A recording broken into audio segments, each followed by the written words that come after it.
ইরশাদ করেন, যে ব্যক্তি সকাল বেলা 3 বার তেলাওয়াত করবে আউযু বিল্লাহিস সামিউল আলিম মিনাশ শাইতানির রাজিম, এরপরে সূরা হাশরের শেষ 3টি আয়াত তেলাওয়াত করবে, রব্বুল আলামিন ওই ব্যক্তির জন্য 70,000 ফেরেশতা নিয়োগ দিবেন যারা সারা দিন ওই লোকের জন্য মাগফিরাতের দোয়া করবে। শুধু এখানেই শেষ নয়, বিশ্বনবী ফরমান ওয়া ইন মাতা ফি যালিকাল ইয়াউমি মাতা শাহীদান, ওই দিন যদি ওই ব্যক্তিটা ইন্তেকাল করে সে শহীদ হয়ে কিয়ামতের দিন আল্লাহর সামনে দাঁড়াবে।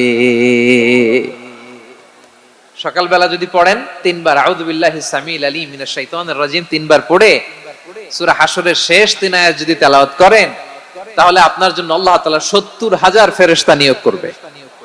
সারা দিন তারা আপনার জন্য মাগফিরাত